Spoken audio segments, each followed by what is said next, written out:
जय हिंद दोस्तों। आप सभी का मेरे YouTube चैनल टारगेट इंग्लिश गुरु में स्वागत है।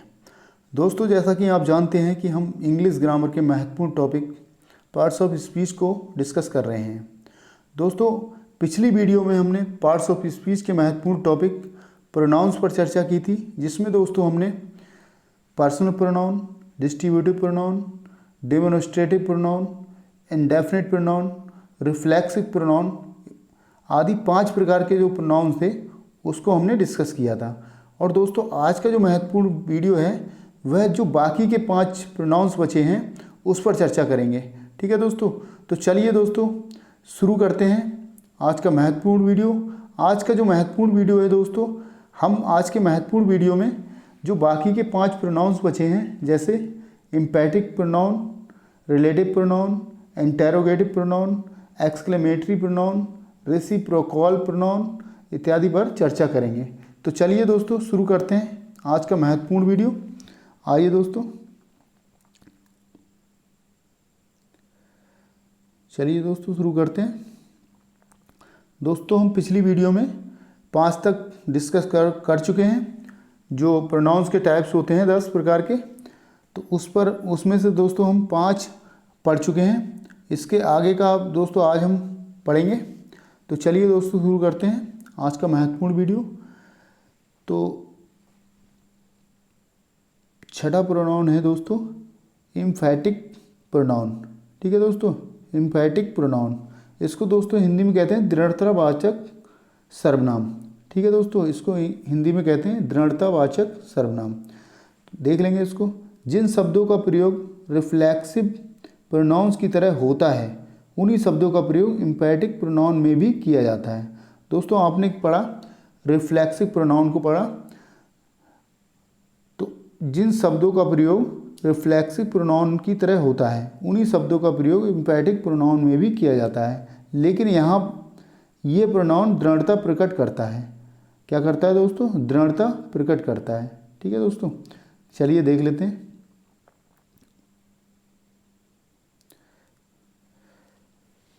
दोस्तों,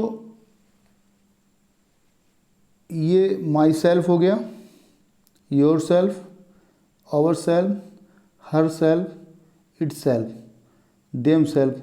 दोस्तों, रिफ्लेक्सिव प्रोनाउन में भी इन्हीं शब्दों का, इन्हीं प्रोनाउन का प्रयोग किया गया था। लेकिन दोस्तों, जो एम्फैटिक प्रोनाउन है यहाँ पर जो है ये सब जो है दृढ़ता प्रकट करते हैं। ठीक है, तो इस तरह से इसको समझ लेंगे। इसके अंतर्गत दोस्तों myself, yourself, ourself, herself, itself, themself आदि प्रोनाउंस आते हैं। ठीक है दोस्तों, आगे देख लेंगे। इम्पैटिक प्रोनाउन का प्रयोग सब्जेक्ट पर एम्फेसिस, जोर देने, बल देने के लिए किया जाता है। क्या किया जाता है दोस्तों? सब्जेक्ट पर क्या करने के लिए? जोर देने के लिए, ऑब्लिक बल देने के लिए किया जाता है। ठीक है, इसको समझना जरूरी है। आगे बढ़ते हैं। जैसे देख लेंगे, एम्फैटिक प्रोनाउन का प्रयोग सामान्यतः सब्जेक्ट के तुरंत बाद होता है। सबसे ज़रूरी बात दोस्तों, सब्जेक्ट के तुरंत बाद होता है। किसके बाद होता है? सब्जेक्ट के।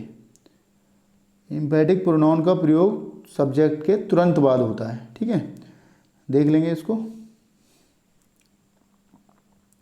एग्जाम्पल्स के माध्यम से इसको समझ लेंगे अच्छे से। सी हरसेल्फ सेज सो। दोस्तों, यहाँ सब्जेक्ट क्या है? She.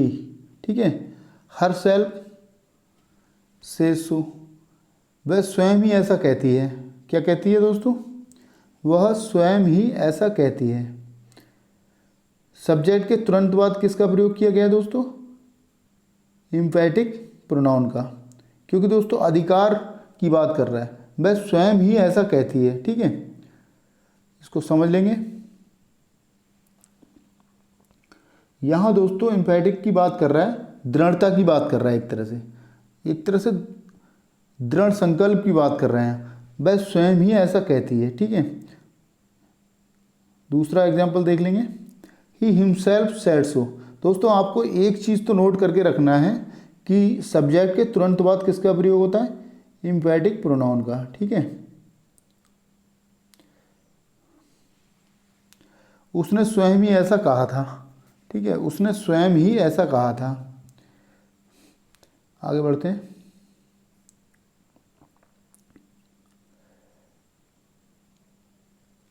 This themself admitted their guilt. ठीक है, उन्होंने स्वयं ही अपना अपराध स्वीकार किया था। क्या किया था दोस्तों? उन्होंने स्वयं ही अपना अपराध स्वीकार किया था। ठीक है, क्या किया था? अपना अपराध स्वीकार किया था। इस तरह से समझने के लिए इसको समझ लेंगे। बट दोस्तों आपको एक चीज़ तो आपको नोट करके रखना है कि सब्जेक्ट के तुरंत बाद किसका प्रयोग होता है? इम्पेटिक प्रोनाउन का। ठीक है, आगे बढ़ते हैं दोस्तों। रिलेटिव प्रोनाउन साथ में देख लेंगे दोस्तों। रिलेटिव प्रोनाउन संबंध सूचक सर्वनाम। इसमें दोस्तों संबंधवाचक सर्वनाम का प्रयोग संबंध प्रकट करने के लिए होता है, अर्थात इसका प्रयोग दो वाक्यों को आपस में जोड़ने के लिए होता है। क्या होता है दोस्तों? दो वाक्यों को आपस में जोड़ने के लिए होता है। ठीक है, रिलेटिव की बात कर रहे हैं, संबंध की बात कर रहे हैं। दो वाक्यों को आपस में जोड़ने के लिए होता है। इसके अंतर्गत दोस्तों क्या आता है? कौन कौन से प्रोनाउन आते हैं इसके अंतर्गत? देख लेंगे। हु आता है, हुम आता है, हुज आता है, विच आता है, डैड आता है, आदि सर्वनाम आते हैं। ठीक है, जोड़ने का काम करता है ये सर्वनाम। रिलेटिव प्रोनाउन क्या करता है दोस्तों? दो वाक्यों को आपस में जोड़ने का काम करता है। ठीक है, इसको याद रखना है। जैसे दोस्तों एग्जाम्पल्स के माध्यम से इसको समझ लेते हैं। I know the man who came here yesterday. दोस्तों मैं उस व्यक्ति को जानता हूँ जो के लिए क्या प्रयोग किया गया? हु का प्रयोग किया गया दोस्तों। जोड़ रहा है यहाँ पर। ठीक है दोस्तों, यहाँ जो है वाक्य को जोड़ रहा है। ठीक है, मैं उस व्यक्ति को जानता हूँ जो कल यहाँ आया था। केम हियर यस्टरडे, जो कल यहाँ आया था। ठीक है दोस्तों, यहाँ जोड़ने का काम कौन कर रहा है? हु कर रहा है। हु इसलिए क्या है?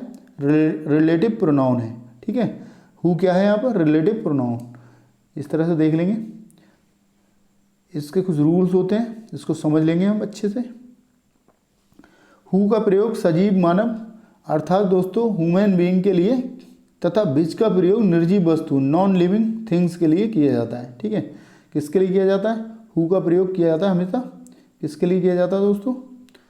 हु का प्रयोग सजीव मानव के लिए किया जाता है या सजीव वस्तु, सजीव प्राणी के लिए किया जाता है, एक तरह से कह सकते हैं हम।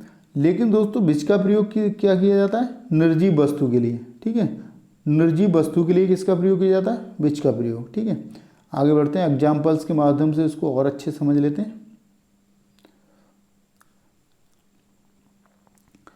एग्जाम्पल्स के माध्यम से और अच्छे से समझ लेंगे दोस्तों इसको। Here is the boy who is my friend.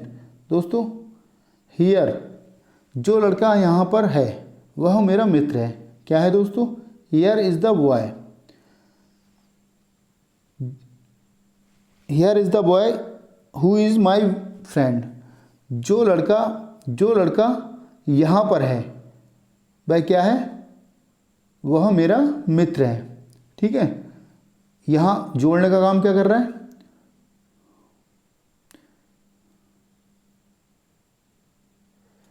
जोड़ने की बात नहीं है दोस्तों, यहाँ सजीव, यहाँ बॉय की बात हो रही है। ठीक है, तो बॉय की बात हो रही है तो हु का प्रयोग होगा। ठीक है, जो लड़का, ठीक है, जो लड़का यदि आया है, मानव है, सजीव है, तब यहाँ हु का प्रयोग किया गया है।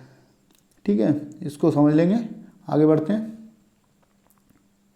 इसके साथ ही दोस्तों हम दूसरा सेंटेंस देख लेंगे।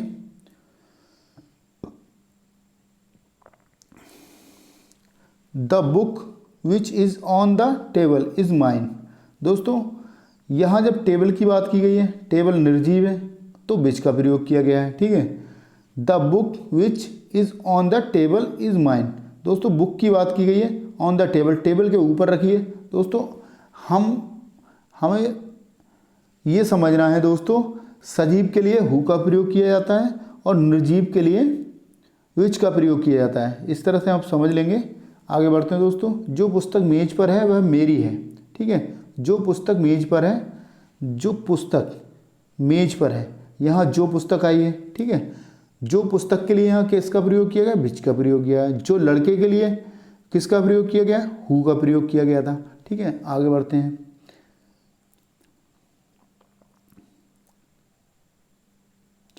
डैट का प्रयोग मानव जाति के लिए या वस्तु के लिए अर्थात हु या विच के बदले किया जाता है। किसके बदले किया जाता है दोस्तों? हु या विच के बदले किसका प्रयोग किया जाता है? डैट का प्रयोग। ठीक है, मानव जाति के लिए या वस्तु के लिए। अब यहाँ पर दोस्तों देखना ये है, यहाँ वस्तु या मानव जाति दोनों के लिए डैट का प्रयोग किया जा सकता है, जबकि मानव जाति के लिए किसका प्रयोग किया जा रहा था? हु का, और वस्तु के लिए विच का। लेकिन जब डैट की बात आ रही है दोस्तों तो दोनों के लिए इसका प्रयोग किया जा सकता है। ठीक है, आगे बढ़ते हैं, इसको एग्जाम्पल्स के माध्यम से समझ लेंगे। Here is the boy dad is my friend.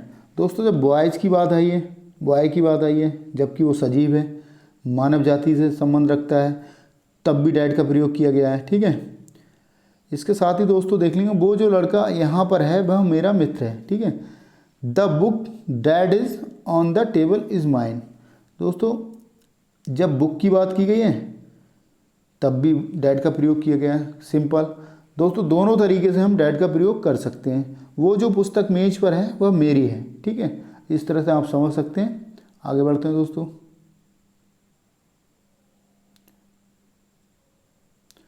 Who oblique विच का प्रयोग डेफिनिंग परिभाषित करने के लिए, नॉन डेफिनिंग परिभाषित ना करने के लिए दोनों अर्थों में होता है। दोस्तों आपको समझना है, हु और विच का प्रयोग डेफिनिंग मतलब दोस्तों परिभाषित करने के लिए, और नॉन डेफिनिंग ठीक है पर परिभाषित ना करने के लिए दोनों अर्थों में होता है, जबकि डैड का प्रयोग सिर्फ डेफिनिंग में होता है। क्या होता है दोस्तों? सिर्फ डेफिनिंग परिभाषित करने के लिए ही किया जाता है। देख लेंगे एग्जाम्पल्स के माध्यम से इसको अच्छे से समझ लेंगे। एग्जाम्पल्स के माध्यम से इसको समझ लेंगे दोस्तों। क्या दिया है दोस्तों? द हॉर्स विच और डैट दोनों का प्रयोग किया जा सकता है दोस्तों इसमें। The horse which that C has bot is white. ठीक है दोस्तों, यहाँ जो है जो घोड़ा उसने खरीदा है वह सफ़ेद है। दोस्तों सेंटेंस को पूरा किया जा रहा है, यहाँ डेफनिंग की बात की जा रही है। ठीक है दोस्तों, यहाँ परिभाषित किया जा रहा है। कहने का अर्थ ये है, यहाँ यदि वह सफ़ेद है, जो घोड़ा उसने खरीदा है, अगर वह सफ़ेद हटा दिया जाए तो इस वाक्य का कोई महत्व नहीं रह जाएगा। ठीक है दोस्तों, यदि वाक्य को इतना छोड़ दिया जाए कि जो घोड़ा उसने खरीदा है, क्या मतलब निकल रहा है इसका? कोई मतलब निकल रहा है? नहीं निकल रहा है ना। इसलिए दोस्तों हमें वाक्य को पूरा करने के लिए वह सफ़ेद है, सेंटेंस को पूरा करना होगा। इसलिए दोस्तों ये कौन सी कैटेगरी में आएगा? डेफनिंग कैटेगरी में। ठीक है, द हॉर्स विच डैट विच या डैट दोनों का प्रयोग किया जा सकता है। सी हैज़ बॉट इज़ वाइट। दोस्तों जो घोड़ा उसने खरीदा है वह सफ़ेद है। ठीक है, ये चीज़ आपको समझ में आ गई होगी। दूसरा देख लेंगे दोस्तों, I have bought a dog which is black. ठीक है दोस्तों, मैंने एक कुत्ता खरीदा जो काला है। दोस्तों यहाँ पर देखना होगा विच का प्रयोग किया गया है। ठीक है, विच का प्रयोग कहाँ किया जाता है दोस्तों? कहाँ किया जाता है दोस्तों विच का प्रयोग?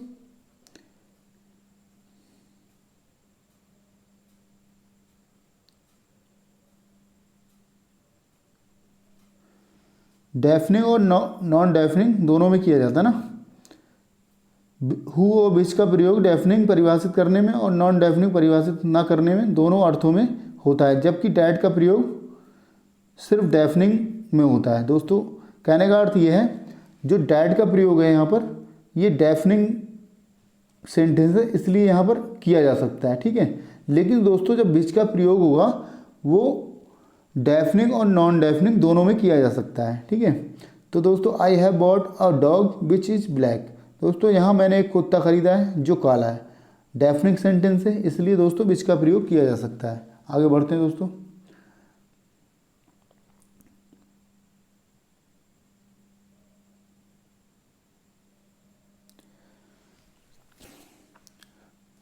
पॉइंट नंबर 4 देख लेंगे, superlative degrees only non all the same के बाद हमेशा डैट का प्रयोग होता है। क्या होता है दोस्तों? सुपरलेटिव डिग्री दिया हो या तो, ठीक है, सुपरलेटिव डिग्री दिया हो, ओनली दिया हो, नॉन दिया हो ऑल दिया हो, द सेम दिया हो के बाद हमेशा किसका प्रयोग होता है दोस्तों? डैट का प्रयोग होता है। किसका प्रयोग होता है? डैट का प्रयोग होता है। हु, हुम, विच इत्यादि का नहीं होता। ठीक है, आपको ये समझना है। सुपरलेटिव डिग्री दिया गया है, ओनली दिया गया है, नॉन दिया गया है, ऑल द सेम दिया गया है। इन सबके पश्चात, इन सबके बाद डैट का प्रयोग किया जाता है। एग्जाम्पल्स के माध्यम से इसको अच्छे से समझ लेंगे दोस्तों। जैसा कि यहाँ दिया गया है, she is the most intelligent girl that know. दोस्तों डैट का प्रयोग किया गया है। ठीक है, लड़की को मैं जानता हूँ वह बहुत बुद्धिमान है। जिस लड़की को मैं जानता हूँ वह बहुत बुद्धिमान है। ठीक है, यहाँ दोस्तों क्या दिया है? जिस लड़की को मैं जानता हूँ वह बहुत बुद्धिमान है। यहाँ दोस्तों दिया है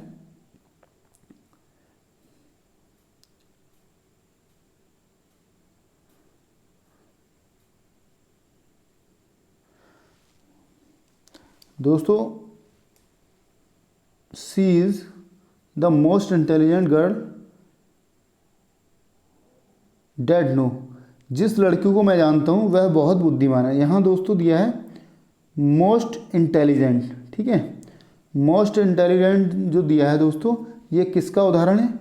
सुपरलेटिव डिग्री का। किसका है दोस्तों? सुपरलेटिव डिग्री का। ठीक है, सुपरलेटिव डिग्री का है। इसको आपको समझना है दोस्तों, इसलिए यहाँ पर डैट का प्रयोग किया गया है। दोस्तों सुपरलेटिव डिग्री है, नॉन है, ऑल है, द सेम है, इस तरह के जो शब्द आते हैं दोस्तों, उसके बाद यदि प्रयोग किया जाता है डैट का, तो देख लेंगे दोस्तों। ऑल, दोस्तों यहाँ दिया all, that glitters is not gold. दोस्तों हर चमकती चीज़ सोना नहीं होती। ठीक है, ये विलियम शेक्सपियर की कोटेशन है। ये दोस्तों all that glitters is not gold. दोस्तों हर चमकती चीज़ सोना नहीं होती। यहाँ ऑल दिया है दोस्तों। ठीक है, ऑल के बाद हमने पढ़ा है जैसे डैट का प्रयोग हुआ, तो दोस्तों डैट का प्रयोग हुआ है। ठीक है दोस्तों, आगे बढ़ते हैं।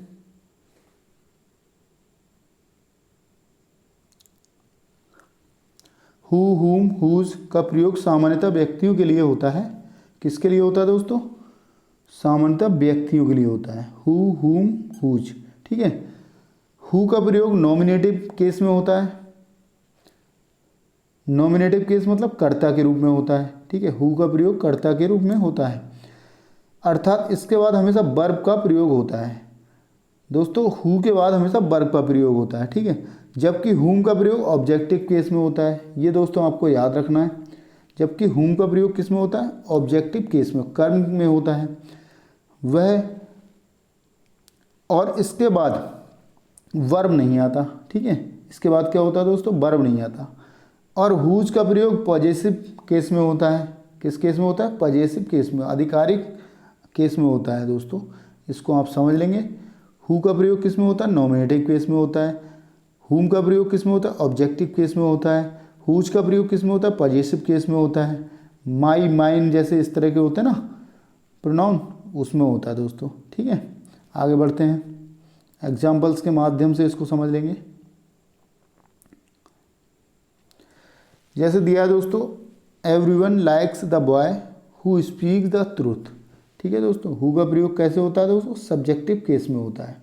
हु स्पीक्स द ट्रूथ, दोस्तों जो सच बोलता है, जो सच बोलता है, जो सच बोलता है। दोस्तों सब्जेक्ट क्या है यहाँ पर? जो सच बोलता है। उस लड़के को हर कोई पसंद करता है। ठीक है, किस लड़के को पसंद करता है? जो सच बोलता है। ठीक है, इसको समझ लेंगे। हु का प्रयोग यहाँ पर किस रूप में हुआ है दोस्तों? जो सच बोलता है, सब्जेक्टिव रूप में हुआ है, नॉमिनेटिव केस में हुआ है। ठीक है, इसको समझ लेंगे। दूसरा सेंटेंस देख लेंगे इसको। दिस इज द बॉय हुम ऑल प्रेज। दोस्तों हमने पढ़ा था दोस्तों, हु का प्रयोग होता है सब्जेक्टिव केस में, जबकि हुम का प्रयोग होता है ऑब्जेक्टिव केस में। ठीक है, क्या दिया है दोस्तों? दिस इज द बॉय हुम ऑल प्रेज। दोस्तों ये ऐसा लड़का है, ये ऐसा लड़का कैसा लड़का है? ये ऐसा लड़का है जो सभी के लिए प्रार्थना करता है। क्या करता है दोस्तों? जो सभी के लिए। यहाँ ऑब्जेक्टिव केस में आया ना, ये ऐसा लड़का है जो सभी के लिए प्रार्थना करता है। ठीक है, नेक्स्ट देख लेंगे दोस्तों, this is the girl whose marks are highest. दोस्तों हमने पढ़ा था हुज का प्रयोग होता है पजेसिव केस में। ठीक है, यहाँ पर दिया है दोस्तों, यह वह लड़की है जिसने उच्च स्तर पर अंक प्राप्त किए हैं। ये वह लड़की है जिसने उच्च स्तर पर अंक प्राप्त किए हैं। ठीक है, यह आधिकारिक रूप से बात हो रही है, तो यहाँ पर दोस्तों हुज का प्रयोग होगा। ठीक है, ओके आगे बढ़ते हैं। नेक्स्ट देख लेते हैं दोस्तों, 8वां प्रोनाउन है इंटेरोगेटिव प्रोनाउन, प्रश्नवाचक सर्वनाम। ठीक है, इसके अंतर्गत कौन कौन से प्रोनाउंस आते हैं इसको देख लेंगे। हु आता है, हुम आता है, हुज आता है, विच आता है, वाट आता है। ठीक है, हु का प्रयोग व्यक्ति पर्सन का पता करने के लिए होता है। हु का प्रयोग कैसे होता है दोस्तों, पर्सन का पता करने के लिए। इसको एग्जाम्पल्स के माध्यम से अच्छे से समझ लेंगे।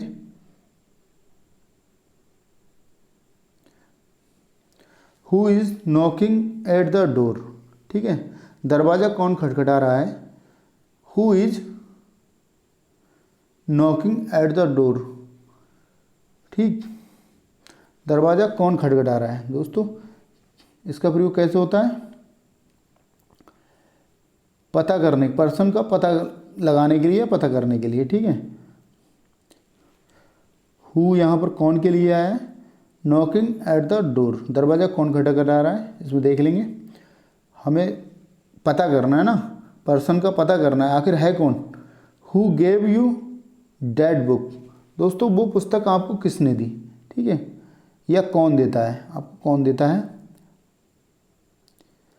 इसको देख लेंगे दोस्तों। हु का प्रयोग किया गया है, ये पता करने के लिए दिया गया है। आगे बढ़ते हैं।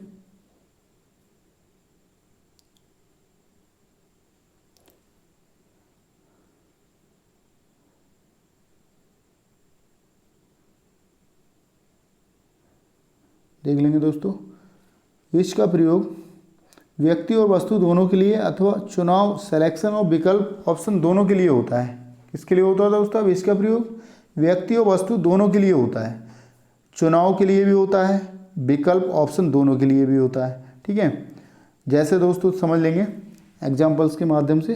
Which of these pictures do you like most. ठीक है दोस्तों, which of these pictures do you like most, इसको आगे बढ़ते हैं, देख लेंगे। यहाँ चुनाव की बात की जा रही है दोस्तों, सिलेक्शन की बात की जा रही है, इसलिए दोस्तों विच का प्रयोग हुआ है। Which of you has done this. दोस्तों चुनाव की बात की जा रही है, इसलिए दोस्तों यहाँ दोस्तों विच का प्रयोग किया गया है। इसके बाद दोस्तों आगे बढ़ते हैं। प्रपोजिशन के बाद हुम का प्रयोग होता है, हु का नहीं। दोस्तों हमेशा याद रखेंगे, यदि कोई भी प्रपोजिशन दिया है तो दोस्तों उसके बाद किसका प्रयोग होगा, हुम का प्रयोग होगा, ना कि हु का। ठीक है,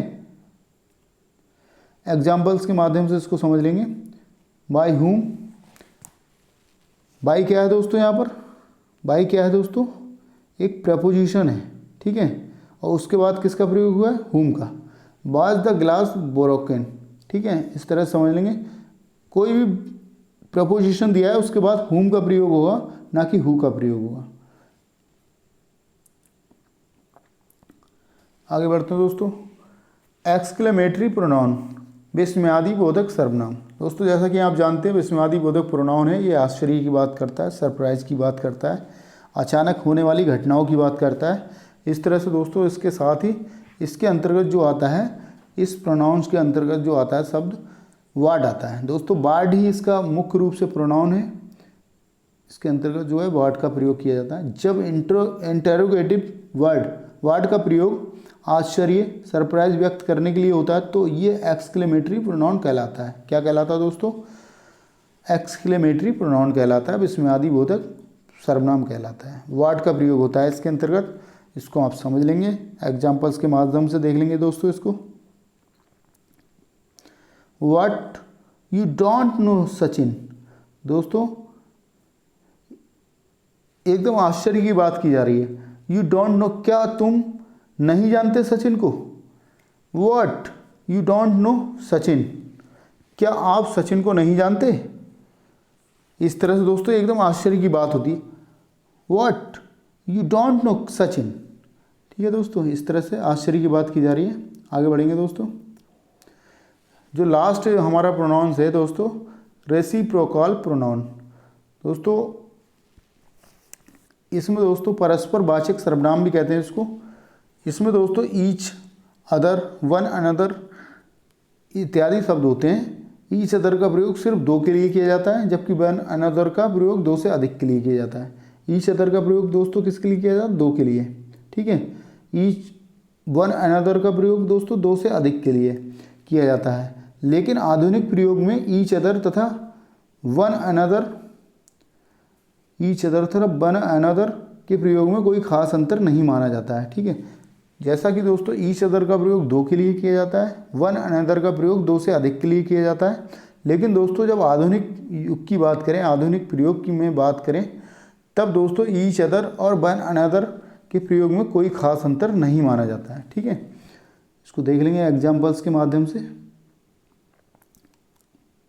जैसा दिया दोस्तों, the four brothers quarrelled with each other. दोस्तों यहाँ चार भाइयों की बात की गई है, तो ईच अदर की बात की जा रही है। लेकिन दोस्तों जैसा कि हमने पढ़ा, दो से अधिक के लिए हम वन अनदर का प्रयोग करते हैं, लेकिन दोस्तों जब आधुनिक प्रयोग की बात करें तो कोई खास अंतर नहीं होता इसमें। ठीक है। The all gave evidence against one another. ठीक है दोस्तों, ऑल गेव एविडेंस। दोस्तों जब दो से अधिक की बात हो रही तो वन अनदर का प्रयोग किया गया है। ठीक है। आगे बढ़ते हैं दोस्तों। नोट, कुछ ज़रूरी मुख्य बात है यहाँ पर, तो आपको समझना है दोस्तों। नोट, परीक्षा के दृष्टिकोण से बस इतना ही ध्यान रखें कि ईच अदर का प्रयोग दो के लिए होता है और वन अनदर का प्रयोग दो से अधिक के लिए होता है। ठीक है दोस्तों, ये चीज़ आपको नोट डाउन करके रखना है। इसके साथ ही दोस्तों आज के वीडियो में बस इतना ही। कैसा लगा दोस्तों आज का वीडियो, आज का क्लास कैसा लगा दोस्तों? हमने पिछली वीडियो में प्रोनाउंस के 5 प्रकार को पढ़ा था, और दोस्तों इस वीडियो में हमने प्रोनाउंस के जो बाकी के 5 प्रकार बचे थे उसको पढ़ा है। इस तरह से दोस्तों हमारे जो प्रोनाउंस के 10 प्रकार होते हैं, जैसे पर्सनल प्रोनाउन हो गया जिसको हम पुरुषवाचक सर्वनाम कहते हैं।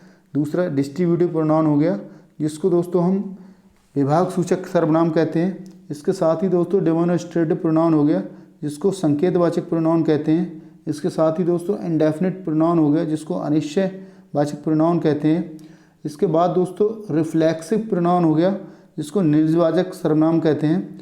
इसके साथ ही दोस्तों इम्पैटिक प्रोनाउन हो गया जिसको दृढ़तावाचक सर्वनाम कहते हैं। और दोस्तों रिलेटिव प्रोनाउन हो गया जिसको संबंधवाचक सर्वनाम कहते हैं। इसके साथ ही दोस्तों 8वां जो हमारा होगा इंटेरोगेटिव प्रश्न जिसको प्रश्नवाचक सर्वनाम कहते हैं। दोस्तों 9वां जो हो गया एक्सक्लेमेटरी जिसको हम विस्मयादि बोधक सर्वनाम कहते हैं। इसके बाद दोस्तों रेसिप्रोकल जिसको परस्परवाचक सर्वनाम कहते हैं। हमने इस तरह से दोस्तों 10 प्रकार के जो प्रोनाउन थे उनको डिस्कस किया और समझा और जाना दोस्तों।